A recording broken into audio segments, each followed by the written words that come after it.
Good morning, everyone.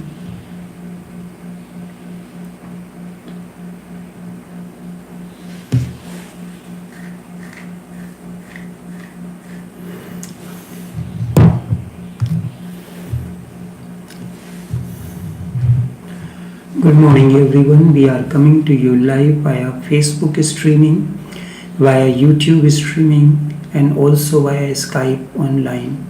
Each one of you is welcome to this live streaming. Going within.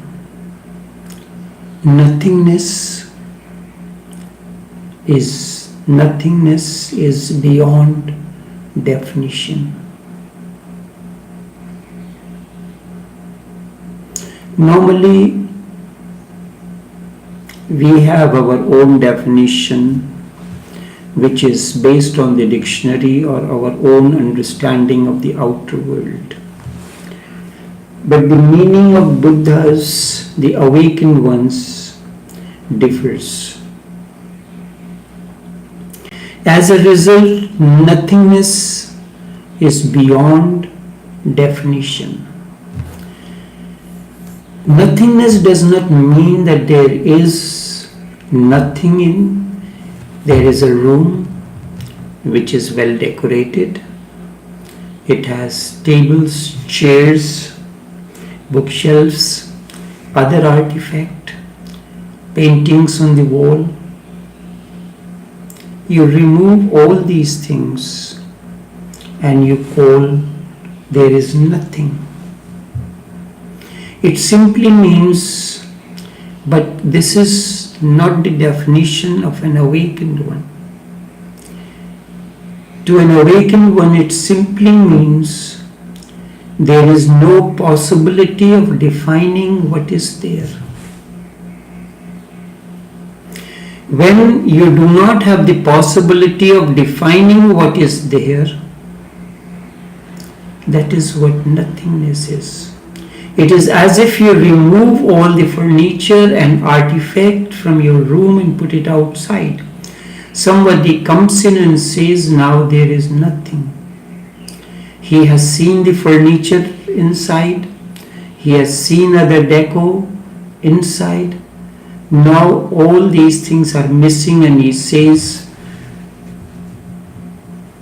there is nothing in the room. Here there is no longer anything in the room. This statement is valid to a certain extent. In fact, when you remove the furniture, when you remove the artifact, bookshelves and everything, it simply means you are removing the obstructions in the space of the house. There was a space and you are removing that space that was obstructing. You are removing those obstructions that was creating these obstructions. Those furnitures were restricting the free movement in the house. In the same way, when it comes to inward journey, there is emotional debris, there are other things which restrict the free movement of the energy within. One who has seen something in the room, now it is not there. He is right to a certain extent that there is nothing in the room. But when you remove all that was obstructing the free movement within the room, you simply remove obstructions in the space of the house. Now pure space exists, uncontaminated. Now nothing obstructs. Now there is no cloud roaming in the sky. It is just a sky and it has nothing in it. It is purity.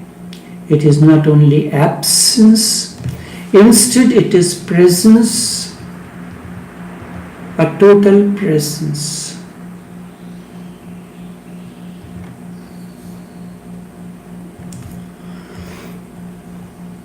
This is important to understand.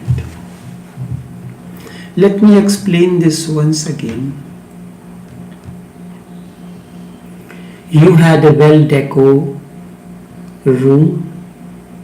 well-decorated room with furnitures, artifacts, tables, bookshelves with important and precious books, other lights and all these things. Because of all these, the free movement within the room was not possible. You have to be careful about the presence that was there in the room. Now that it has been removed, there is no obstruction, there is no cloud roaming in the sky, it is just pure sky. Something like this happens when you are moving within.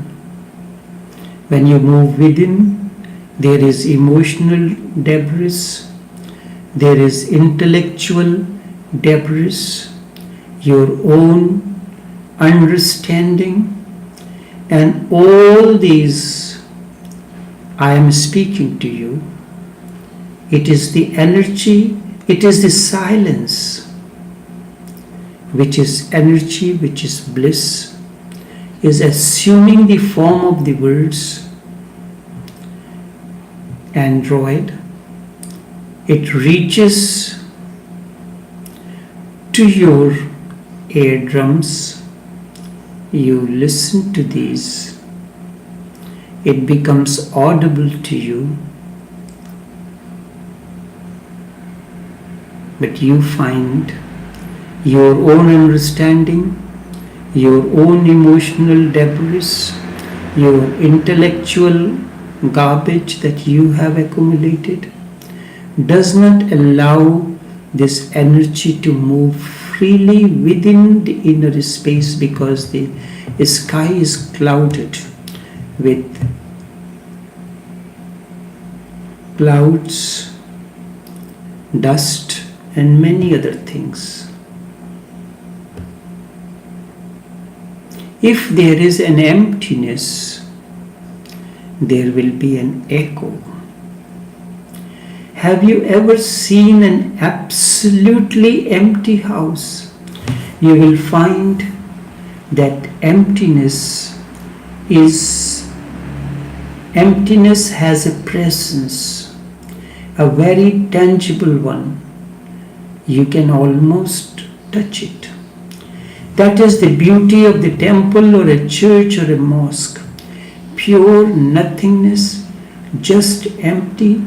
When you go to a temple, what surrounds you is nothingness. It is empty of everything, but not really empty. That emptiness has something present in it, but only present to those who can feel it, who are sensitive enough to feel it, who are aware enough to see it. Otherwise, it is not possible. Those who can see only things will say what is there, nothing. But one who can see nothing will say all is here, because nothing is here.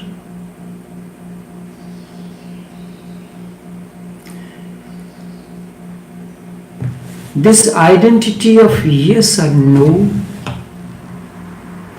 this identity of yes and no is the secret of nothingness. Let me repeat it. It is very basic to Buddha's teachings, approach. Nothingness is not identical with no. Nothingness is the identity of yes and no together when the duality dissolves into one another. When polarities are no more, where opposites are no more opposites, instead they are together. The opposites in an electric bulb have dissolved into one another to give light. This is a simple principle. So if you want your inner light, Atma Deepo Bhava, the inner light to manifest through your countenance, it creates a presence around you. It overflows through your words, messages. Then the polarities have to dissolve into one another. Only then it is possible. Only then it is possible that you will be able to feel the presence of nothingness. Nothingness is not absence, it is absence and presence together. It is the merger of yes and no.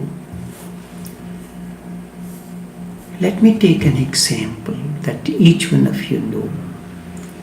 When you make love to a woman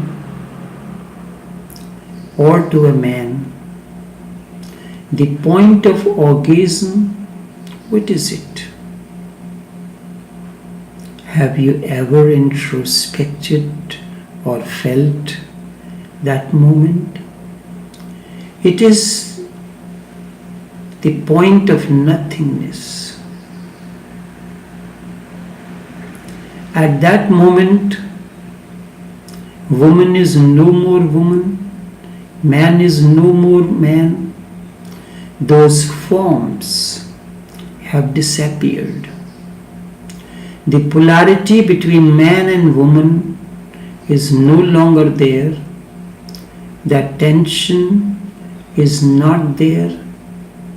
There is utter relaxation. They both have melted into each other. They have unformed themselves. They have gone into a stage which cannot be defined.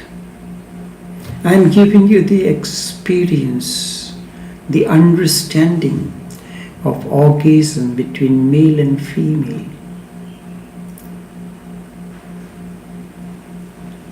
They have gone into a space which cannot be defined.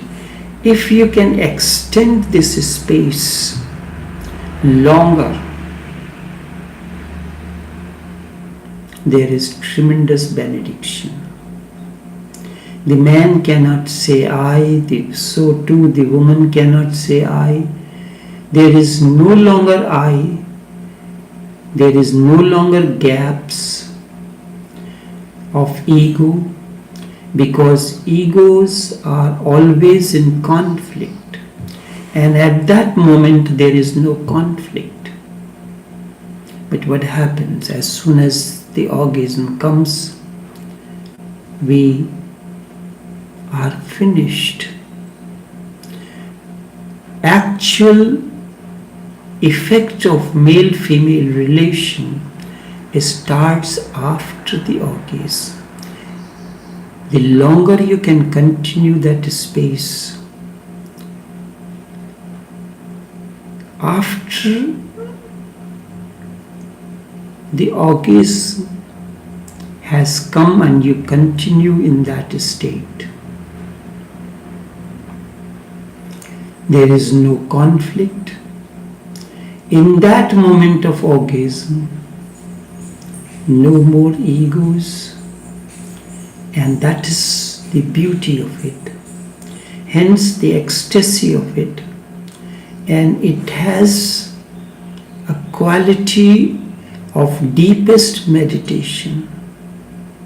When there is no conflict, it is like a samadhi state, but it happens only for a moment. Not even that moment, but even that moment, a single moment of it is more valuable than the entire life. If you have experienced a few of those moments in your male-female relation, the life will be completely transformed. Because in that moment, you come very close to truth. Man and woman are no longer separate. It is a polarity. It is the energy yin and yang, Shiva and Shakti, positive and negative, day and night, summer and winter, life and death. These are polarities. And Krishna tells Arjuna, one who is beyond the duality, sitoshana samadukha, one who is equipoised amidst sheath, cold, ocean, summer, that man is really awakened, yogi. Yogi means one in whom everything has merged into one another and he is an awakened.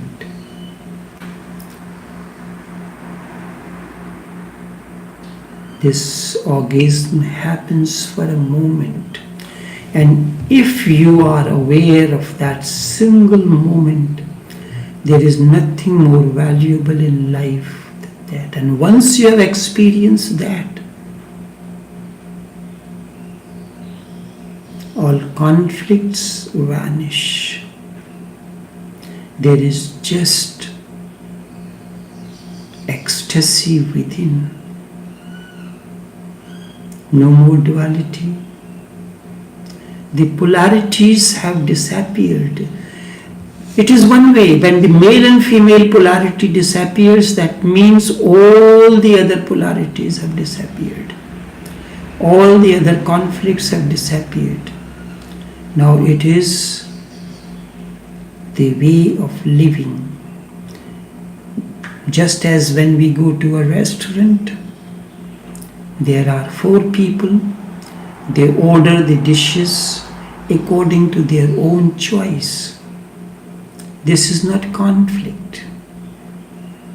It is beyond conflict. I have used this opportunity in day-to-day life. When we go to the restaurant, we have an understanding. Let's say we are going to an Indian restaurant or any restaurant. Indian restaurant, there are certain things staple.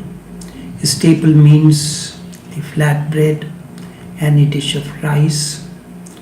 Then there are vegetables and other things. So basic thing everybody will be using. Now each one of us will order a dish. So 4 dishes are on the table. Everyone can participate in that.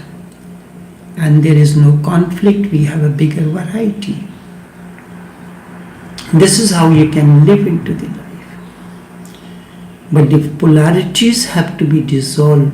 And male-female relation is the best opportunity to dissolve this polarity, the yin and yang energy, the male-female energy, the merger of the two into one another.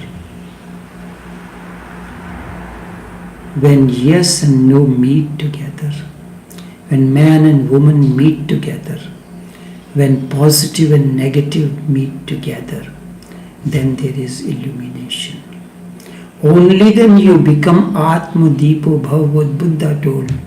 Buddha said, be a light unto yourself, Apo Deepo Bhav. But how can you be the light unto yourself?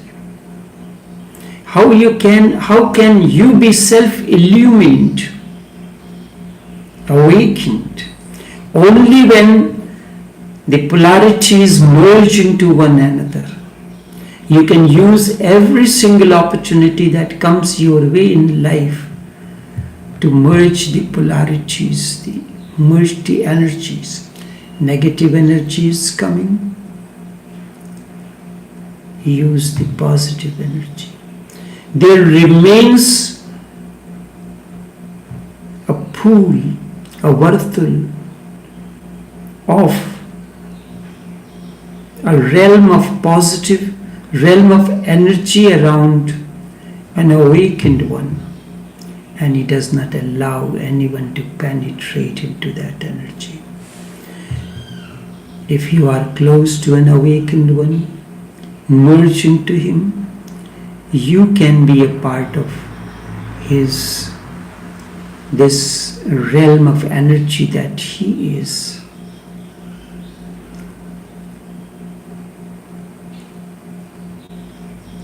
When yes and no meet, when opposites meet and are no longer opposites, when they go into each other and dissolve into one another, that is the state of orgasm. What is orgasm? Is the meeting of the opposites, be it in the form of male and female. Lighting of the bulb is an example of orgasm. When the positive energy and negative energy merge and neutralize one another. Orgasm is a state when the opposites merge into one another, they neutralize one another, there is illumination in the form of ecstasy, in the form of bliss. That state is orgasm. Not that what we use in our day-to-day lives is a state, is a merger, meeting, dissolution. It is fana in Sufi terminology. When drop merges into the ocean, it is an example of orgasm. Drop and ocean are merging into one another. Drop and ocean are merging into one another. They are no longer two. They are just one. First, you are given this male-female opportunity to dissolve the opposites, to dissolve the polarities into one another.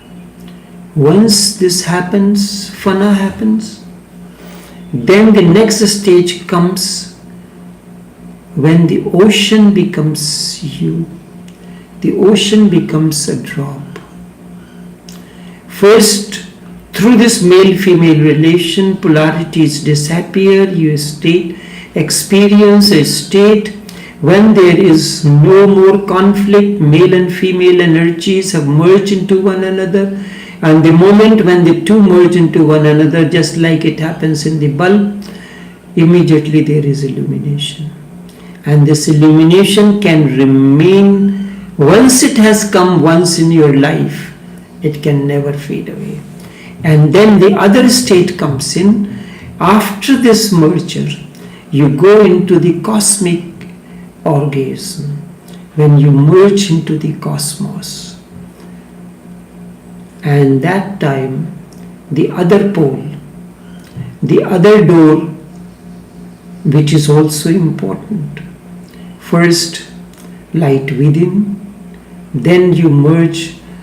Sufis use the two words fana, when the drop merges into the ocean, and baka, when ocean becomes a drop. Now Drop is no more drop. There is simply ocean. So what has happened? Ocean has merged into the drop to make it oceanic.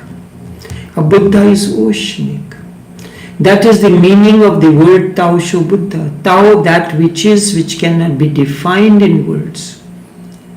Sho means that which is oceanic. The ocean has merged into the drop.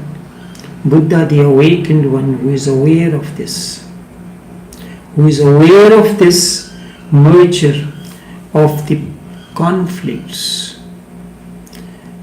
merger of the polarities, merger of the two energies. Orgasm is the meeting of the polarities, yes and no, male and female, yin and yang, anima and animus, Shiva and Shakti. And when the two merges into one another, this is orgasm. Orgasm is the meeting, the merger, the dissolution of the opposites. It is not identical with no. It is not identical with yes. It is beyond both yes and no. In a sense, it is beyond both, and it is in a sense both together. Both together. Now you make a cup of tea. It has 5 elements. Fire, which is important. Without fire you cannot make tea. Fire means heat.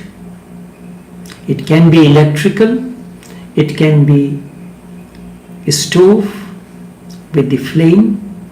It requires water, it requires tea leaf, it requires sugar, it requires milk.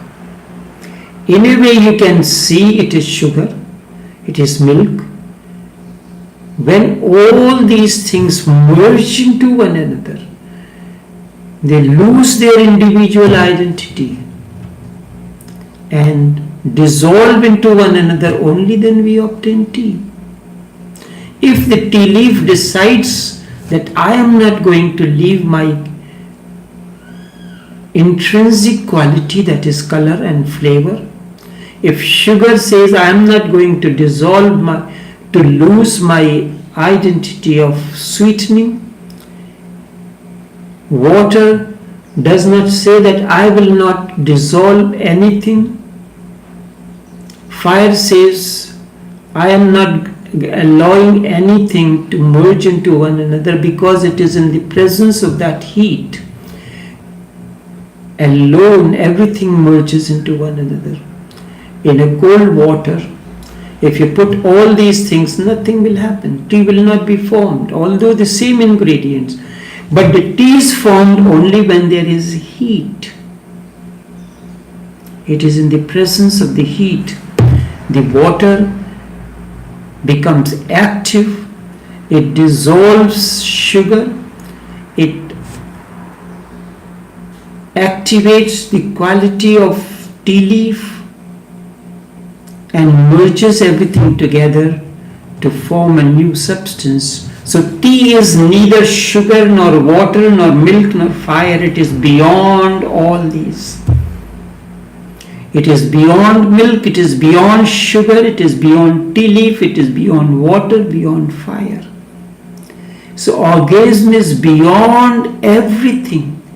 The male, female, yin and yang, the instruments that are used for orgasm, beyond all that. In a sense, it is beyond both. It is, now another way, it is both together simultaneously. The merger of the negative and the positive is the definition of nothingness. And that is the definition of orgasm too. And that is the definition of samadhi too, when opposites merge into one another. Let this be remembered. Merger of the negatives, merger of the opposites, merger of the polarities is the definition of nothingness, definition of orgasm, and the meaning of the bliss. The identity of yes and no is the secret of emptiness. Nothingness, nirvana. Emptiness is just emptiness alone. Emptiness is not just emptiness alone. Instead, it is a presence, a very solid presence. It does not exclude the opposites. It includes it. It is full of it. It is full of emptiness. It is an overflowing emptiness. Bliss is an emptiness, a merger of the opposites that is overflowing. There is no conflict. It is alive, absolutely alive, tremendously alive. So never for a moment allow the dictionary meaning to seep into your little corridors of the brain. Otherwise you will misunderstand an awakened one. If you go to the dictionary and look for the meaning of nothingness, you will miss the awakened one. And without understanding the meaning of nothingness, you cannot go into the heart sutras. The Prajna Paramita Hridayam sutras of Buddha that he gave to Sariputra. The ordinary emptiness, Buddha is talking about something which is very extraordinary. This emptiness is extraordinary. If you want to know, you will have to go into life, into some situation where yes and no meet. Only then you will know, where body and soul merge into one another, where world and God merge into another. They are no longer opposites. Then you will have the taste. A taste of it is the taste of Tao, is the taste of Zen, is the taste of yoga. This is Nirvana. This merger of the opposites is orgasm. Nirvana is orgasm within, merger of the energies. Only this much for this morning. Until tomorrow, take care and do have a pleasant day.